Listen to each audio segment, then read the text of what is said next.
Todo, Daniel, sería importante que dieras la previa para decir de qué se trata para enganchar la continuación del estudio. Bien, bien. Sí, venimos estudiando como previo a este día, en las semanas anteriores, el tiempo. ¿A qué apuntamos? A confirmar ahora ese dato que nos falta. Sabemos en qué día de la semana entregó la vida a Yeshua y en qué día de la semana resucitó. Sabemos en qué mes fue, que fue el primer mes del año de escritural, de Aviv, del primer mes de la primavera. Y nos falta saber el año, para lo cual hemos venido estudiando largamente y con mucha paciencia de parte de los hermanos, establecer con certeza el año del nacimiento del Mashiach, tener los otros datos que nos aporta Lucas para saber después también no solo en qué año, sino a qué edad entregó la vida él. ¿Sí? Entonces vamos a saber hoy día qué edad tenía Yeshua, ¿sí? Cuando entregó la vida, en qué año lo hizo. Y ya ahí completamos toda la información que nos falta. Y bueno, seguramente los que estudian cuestiones de sueños y numerología y qué sé yo, tendrán que corregir ese dato de 33, la edad que murió Yeshua. Lo usan hasta para las loterías, eso, sí, bien. El 33 no es el significado de los números de la lotería, que es el año, la edad de Cristo al morir. Bien, evidentemente se suma a muchos engaños que ha habido. Bien, vamos entonces a disponernos a continuar. Habíamos estado estudiando Mateo 2, donde veíamos cómo Herodes mandó a matar a los niños de hasta 2 años. Herodes murió en el año 4 antes de Yeshua, ¿verdad? Murió, sí, en el 4 antes de Cristo. Y en el estudio de ayer llegamos con pruebas históricas y con pruebas bíblicas, pero aunque las bíblicas también son históricas. Estamos hablando de pruebas histórico-bíblicas e histórico-seculares. Llegamos con certeza a la conclusión de que el Mashiach nació en el año 8 antes de Cristo, porque ese es el año en que se llevó a cabo el censo general del emperador Augusto, al que Lucas hace referencia en el capítulo 2. Entendimos que esa referencia a Cirenio como gobernador de Judea es un error de traducción. Él está diciendo, Lucas, en el censo anterior al de Cirenio, que era famoso por la revuelta que ocasionó. Entonces hace la aclaración Lucas, que no se está refiriendo a ese censo, que además fue en el año 6 después de Yeshua. Entonces, deshabilitadas todas las objeciones que teníamos, queda libre simplemente la mayor de todas las evidencias, que es que Yeshua nació en el año 8 antes del Mashiach. Hay quienes decían 6, 7, 5, pero cual sea el pensamiento, todos aceptan que fue entre el 4 y el 8. Pues la fecha del 8, entendemos hasta ahora, es la correcta. Bien, aclarado eso, vamos a la edad, vamos a comenzar la serie de estudios para ver qué edad tenía Yeshua cuando entregó la vida. Como Lucas establece un momento cierto para conocer el año de nacimiento de Yeshua, también nos ofrece una referencia para saber qué edad tenía realmente al entregar la vida. Esta información se obtiene a partir de 2 elementos. ¿Cuáles son esos 2 elementos? El momento en que Yeshua comenzó su ministerio y el tiempo que duró ese ministerio, que es detallado por Juan. Por eso ya en el estudio de hoy día tenemos como título los días en que Yeshua nació, sirvió, murió y resucitó. ¿Sí?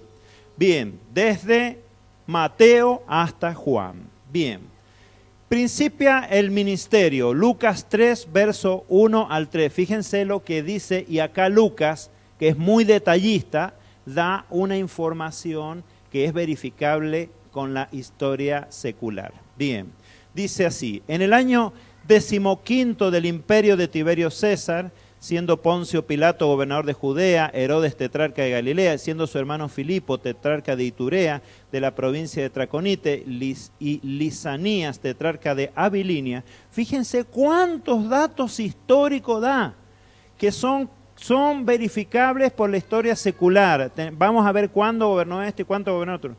No vamos a verificar todo, no se asusten. Solamente vamos a verificar el primero, en el año 15 de Tiberio César, porque con eso es suficiente. Continúa diciendo, fíjense, da más datos. Si quieren ir a verificar, verifiquen. Bajo el sumo sacerdocio de Anás y Caifás fue hecha revelación de Elohim a Juan, hijo de Zacarías, en el desierto. Y fue a toda la región alrededor del Jordán, proclamando la tevilá o bautismo de arrepentimiento para perdón de transgresiones a la Torá, de pecados. Y pasamos al verso 21 de Lucas 3, que dice, cuando todo el pueblo acudía a tevilá, es decir, eran bautizados, aconteció que también Yeshua hizo tevilá, ¿sí? Y mientras oraba fue abierto el cielo y descendió el Ruaj sobre él en forma corporal como paloma, y surgió una voz del cielo diciendo, tú eres mi hijo amado, en ti hallo complacencia. Yeshua mismo al comenzar tenía como 30 años, siendo hijo, según se suponía, de José de Eli, y ahí comienza la genealogía de Lucas, ¿sí? Y vamos a ver un dato que nos ha trabado muchas veces, es el del versículo 23. Yeshua al comenzar tenía como 30 años. Es raro, decíamos ayer, que Lucas, que da tantas precisiones, acá diga como 30 años, como si él tenía la información de la edad que podía tener. Por eso es rara la redacción que tiene esta traducción del verso. Ya lo vamos a ver enseguida. Bien, entonces, en Lucas 3, versos 1 a 3, tenemos estas dos informaciones. Es que en el año 15 del imperio de Tiberio César, Yeshua hizo tevilá, o sea, fue bautizado. En el año 15 del imperio de Tiberio César. Ese 15 año de Tiberio, Yeshua hizo tevilá. Las fuentes históricas nos informan esto. Fíjense, no la tevilá, sino del reinado de Tiberio. Dice Julio César, hijo de Tiberio Nerón. Esto lo hemos sacado de un sitio de historia y biografías. Ahí lo ponemos para datos. Julio César, así se llamaba Tiberio, hijo de Tiberio Nerón y de Livia Drusila, después mujer de Augusto, fue adoptado ¿por quién? Por Augusto. Al que sucedió en el trono imperial, ¿en qué año? En el año 14, con el nombre de Tiberio Julio César. Entonces, sabemos ya que Tiberio comenzó su reinado en el año 14 y que 15 años después de eso, Yeshua hizo tevilá. Así que tenemos la confirmación muy sencilla ahí de la edad. ¿Perdón? Nadia tiene una calculadora en la cabeza y ya empezó a sacar con las mujeres. Dice, espérate, si se casaron y el bebé nació, espérate, ya están tan prácticas las mujeres.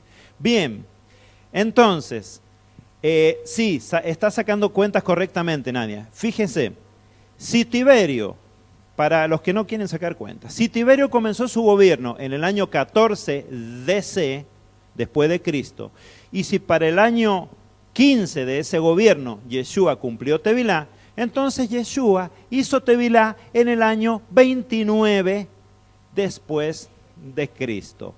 Por lo tanto, Mashiach estaba en ese momento en el año 37 de su vida, ¿sí? Acá hemos puesto 36 y medio, en realidad era más de 36 y medio, pero eso les voy a pedir que lo omitan eso. Yeshua en el año 37 de su vida hizo tevilá. Bien, ¿qué otra da? Un tema de duda. Fíjense, ¿por qué? Porque si Yeshua tenía 36 y medio, bueno más, 37 cuando hizo tevilá, ¿por qué Lucas 3:23 nos informa que Yeshua mismo al comenzar tenía como 30 años? Está bien que si hubiese dicho 28, 32, está bien que diga como 30, pero ya 37, 36 largo, casi 37, bien. Y otra pregunta, ¿por qué digo casi 37? Porque Yeshua cumplía años para la solemnidad de Sukkot. Y él, la Tevilá la hizo un mes antes para el tiempo del sexto mes, ya lo vamos a ver. Bien, poco antes de cumplir los 37. Bien, ¿por qué usa una expresión tan vaga Lucas para decir como 30, si al comenzar su evangelio dice que él ha investigado exactamente todas las cosas desde su fuente y que las ha escrito en orden? ¿Qué pasó, Lucas? Ahora nos cansamos de investigar y voy a dar un dato así nomás. No lo creemos de Lucas. Y entonces nos pusimos a revisar Lucas 3:23, palabrita por palabrita. No todo el verso, pero sí la primera parte del verso. Y dice así. Bueno, revisado el texto. Y él estaba, el Yeshua, como si años, tercera década comenzado.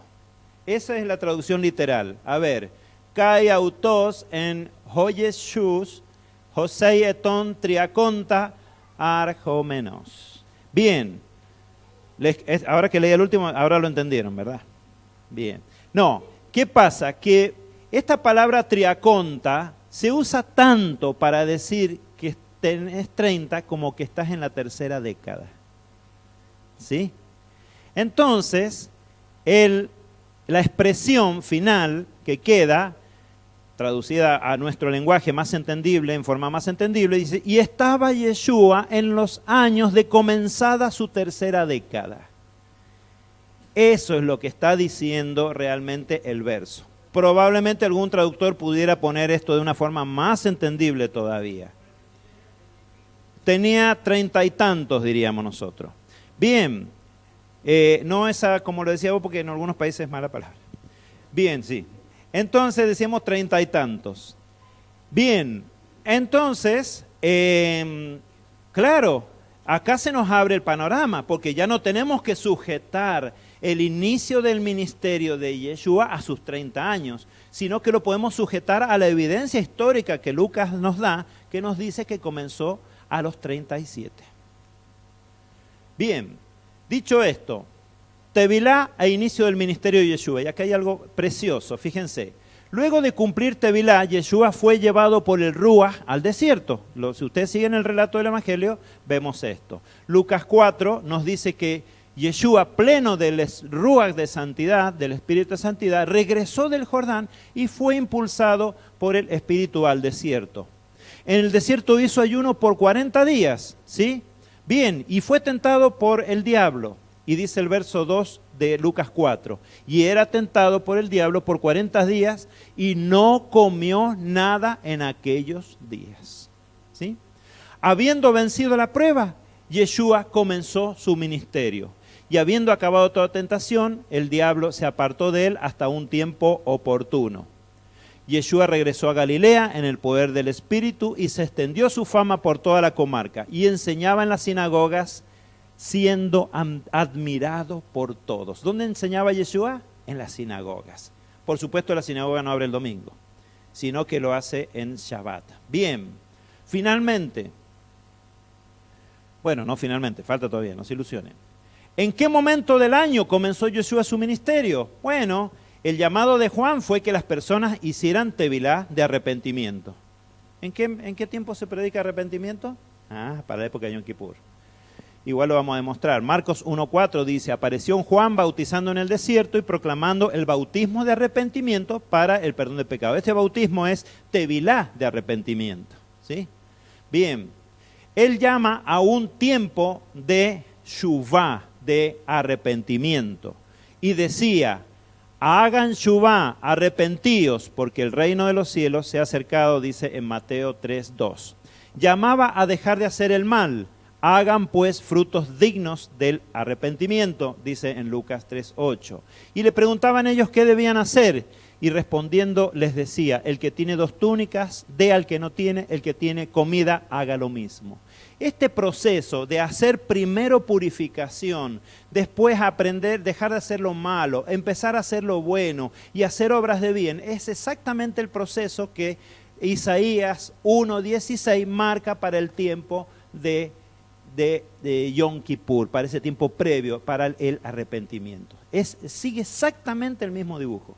O sea que tenemos más que confirmado que estamos hablando del tiempo de las solemnidades del otoño. Esto es el tiempo previo a Yom Kippur. Cuando Yeshua comenzó su ministerio, su predicación era la misma que la de Juan. ¿Cuál es? Mateo 4:17. Desde entonces comenzó Yeshua a predicar y a decir: arrepiéntanse porque el reino de los cielos se ha acercado. ¿Sí? Bien, veamos lo que nos enseña, ¿no es cierto? Ya que Yeshua se movía en un entorno de tradición, lo que nos enseña la tradición judía sobre el tiempo de Yom Kippur. ¿Cuál es el momento del año que se comienza a llamar para hacer arrepentimiento? Bueno, pues el judaísmo nos contesta esto de forma muy clarita. Fíjense, Elul, esto es el sexto mes, para los que no saben, es un mes de contrición y penitencia, llamado el mes de la piedad y el perdón, en el que se siente ya la cercanía de las solemnidades, de las solemnes festividades del séptimo mes. Desde el primero del sexto mes, fíjense, desde el primero del sexto mes hasta Yom Kippur se toca diariamente el shofar para despertar los corazones a la introspección y al arrepentimiento. Y tengamos presente esto: después de hacer tevilá o bautismo, Yeshua hizo 40 días de ayuno. Entonces, si estamos hablando de principio del sexto mes, los 40 días concluyen el día de Yom Kippur en el séptimo mes, el día 10 del séptimo mes. Y algunos dirán, bueno, pero no pudo hacer tevilá ahí cuando terminó, era Yom Kippur, y tal vez podría haberlo hecho, pero lo hubiéramos encontrado ayunando durante Sukkot, cosa que en la Torá no permite. ¿Se entiende? Bien, sigue diciendo este artículo sobre judaísmo. El periodo de 40 días, y acá viene algo precioso, el periodo de 40 días entre el primero del sexto mes, esto es Elul, y el 10 de Tisri, o sea, el 10 del séptimo mes, rememora los 40 días de esa misma fecha del año hebreo en que Moshe subió al monte Sinaí para recibir las segundas tablas de la Torá, de la ley, con los 10 mandamientos, luego de haber roto las primeras 10 tablas. ¿Qué hizo Moshe en el monte? Pues desde que Dios anunciara por boca de Moshe al pueblo de Israel que le perdonaba sus pecados, se convirtió en la fecha del descenso de Moisés del Sinaí en el día del perdón, y los 40 días a partir del primero Elul fue tiempo de penitencia, arrepentimiento y perdón. ¿Se dan cuenta? Yeshua está siguiendo perfecto lo que ahí, ¿no es cierto?, la tradición en que no contradice la Torá señala. ¿Qué cosa?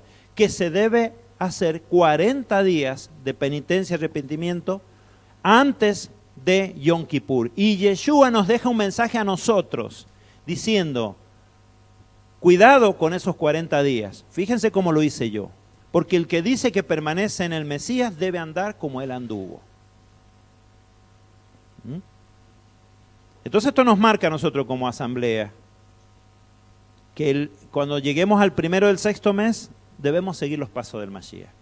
No digo que nos vamos a ir al desierto porque tenemos una vida que llevar adelante y responsabilidades, pero sí veamos cómo se refleja eso en un tiempo de Shuvá interior para todos nosotros. 40 días, ¿sí? Entonces esto nos marca el Mashiach. Ya no hablamos de la tradición, hablamos del Mashiach, ¿sí?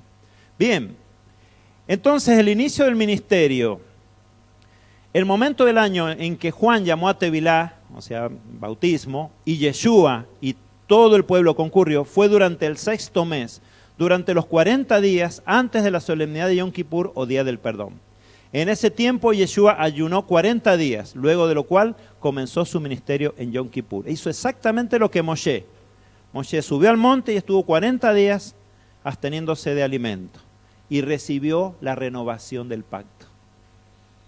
Y Yeshua, ¿qué estaba haciendo sino trabajando por ese nuevo pacto que cuando lo estudiamos es una renovación de pacto? Amén. Precioso todo esto. Bien. ¿Cuánto duró el ministerio de Yeshua? Pues sí, duró 3 años y medio. Bueno, pero demostrámelo.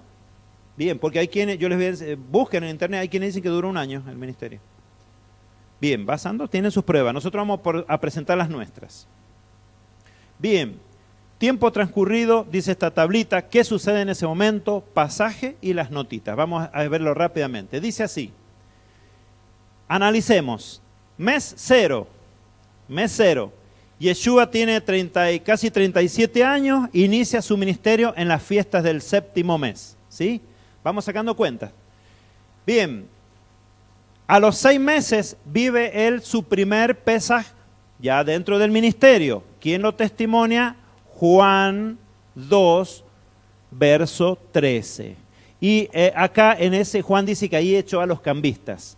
Otros evangelios dicen que él echó a los cambistas en el último Pesaj. Pudo dos cosas, haberlo hecho más de una vez, o bien, ahí vamos, o bien los que vendían en el templo.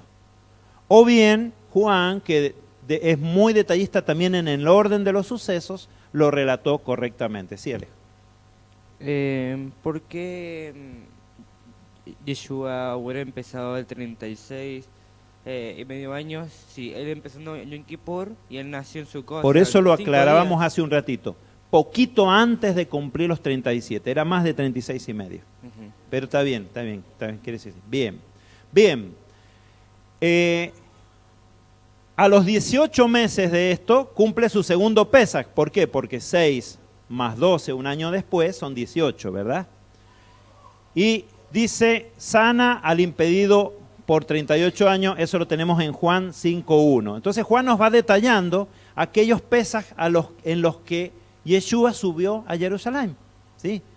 Bien, 12 meses después ya tenemos 30 meses de ministerio. Tercer Pesaj de su ministerio, Juan 6.4. Juan 6.4 dice que Yeshua subió a Jerusalén, pero hay un detalle importante, ¿cuál es? No dice que fuera Pesaj, pero eso lo deja así para ustedes que son investigadores. Y entonces cuando uno investiga encuentra lo siguiente, dice que era verdaderamente Pesaj, pues solo se subía a Jerusalén 3 veces al año, Pesaj, Shavuot y Sukkot. La subida anterior a esa que relata Juan 6.4 es la que registra Juan 3.22, donde se relata la realización de Tevilá o bautismo por parte de los discípulos de Juan y los de Yeshua. La costumbre señala estas Tevilá, como dijimos, en la época de las solemnidades del otoño, ¿no es cierto? Yom Kippur, Sukkot. O sea que esa vez anterior que subieron, no dice tampoco qué fiesta era, pero hicieron Tevilá.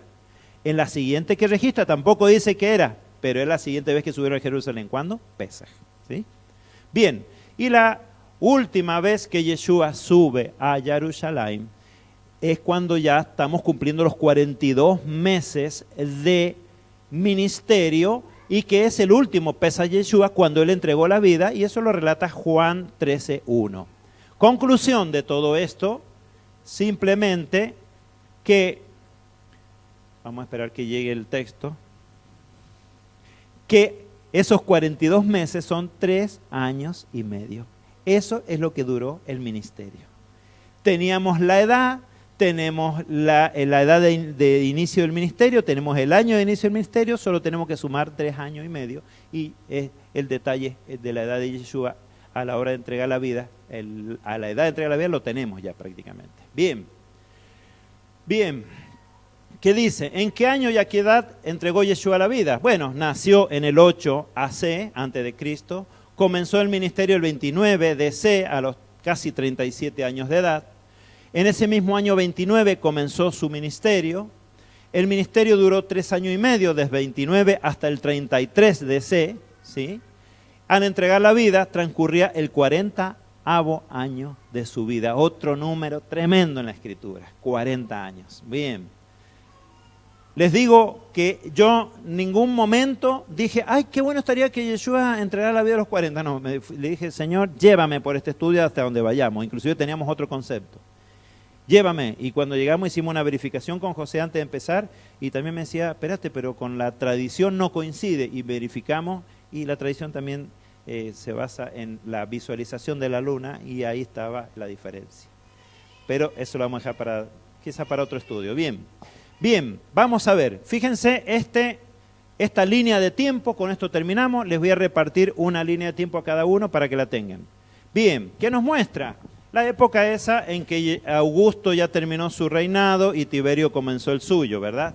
Y tenemos dentro una serie numeradita de números que son los años del calendario gregoriano. Y esos como pelitos que ustedes ven arriba de los números son, digamos, trimestres dentro de ese año, ¿sí? Trimestres. Bien, por eso va en cada año dividido en 4 segmentitos. Que si lo ponemos más grande, ahí lo vemos, ¿ves? Está dividido en 4 segmentitos. Primero, segundo, tercero, cuarto. Bien, el fin del primer segmento señala la época de Pesaj, el fin del segundo segmento señala la época de Shavuot, y el fin del tercer segmento señala la fecha, la época de Sukkot. Las 3 veces que se debe subir a Jerusalén para las solemnidades, ¿verdad? Bien. Ahora, vamos rápidamente repasando todo lo que hemos visto. Ya sabemos que Yeshua nació en el 8 antes de Cristo, entonces ya podemos incorporar nuestra reglita en color celeste que señala la edad de Yeshua, ¿sí? Bien, entonces, en el 4 antes de Cristo muere Herodes, ¿no es cierto? En el 8 antes de Cristo está el censo de Augusto, ¿verdad? Bien, y en ese momento dice Lucas que nace Yeshua durante ese censo. Bien, luego tenemos ese otro dato que nos da Lucas en el capítulo 3, que dice que Yeshua comenzó, o se llamó a Tevilá, y Yeshua, ¿no es cierto?, comenzó su ministerio allí, a los 15 años del reinado de Tiberio, ¿sí? Entonces ahí tenemos números chiquitos, al último, abajo de todo, esos 15 números hasta el año, que marcan el año 29, ¿verdad?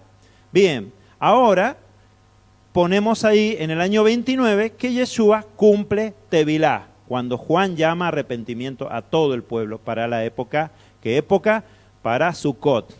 Y es ahí, en Sukkot o Yom Kippur, en esos días ahí, Yeshua comienza su ministerio. Y ahí ustedes pueden mirar ahí, que los que tienen mejor vista dicen, ¿qué edad tenía ahí? Porque sale la edad ahí.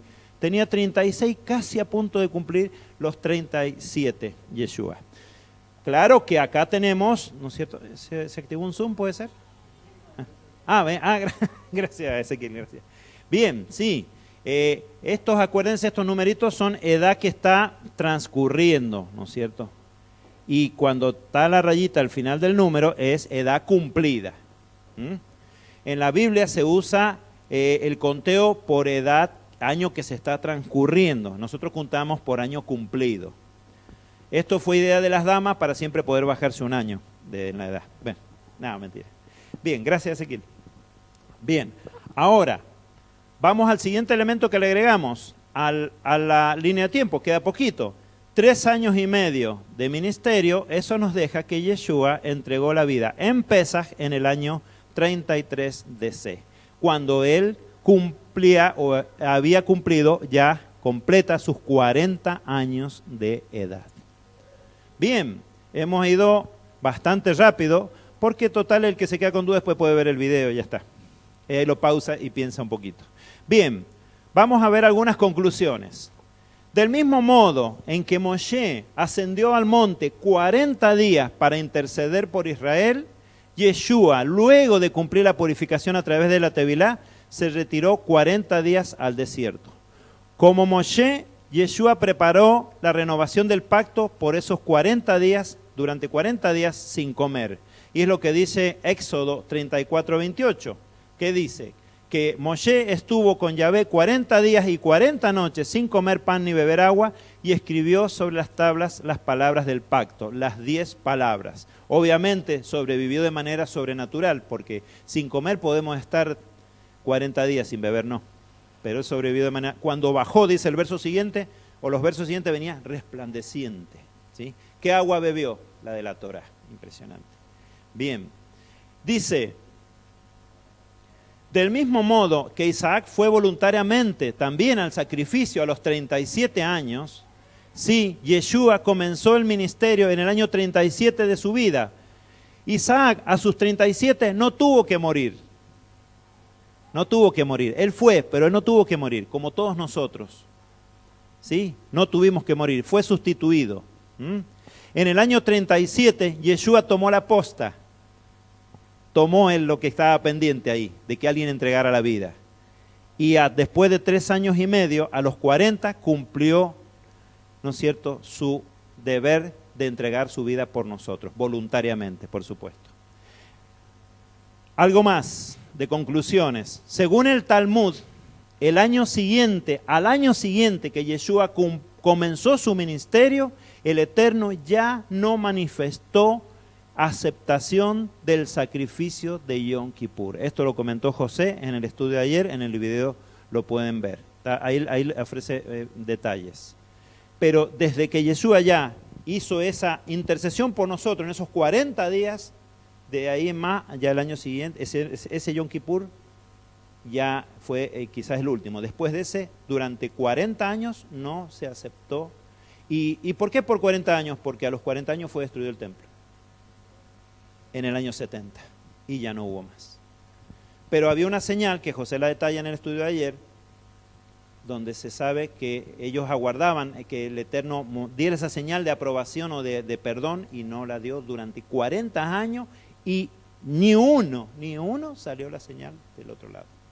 Bien, otra cosa más, para conclusión. 3 días y 3 noches completos después de entregar la vida, Yeshua resucitó. Eso es lo que acabamos de estudiar. Y en el primer día de la semana, el día de primicias o bicurín, ascendió al Padre para presentarse como primicia de los que han de resucitar. Aleluya, amén. Bien, hermanos queridos, yo con esto les digo lo de siempre. Estudiar es muy cansador, pero te conduce finalmente a la conclusión de todo discurso. Ten temor del Eterno y guarda sus mandamientos. Amén. Amén. Yo los invito ahora a que nos pongamos de pie y vamos a dar por conclusión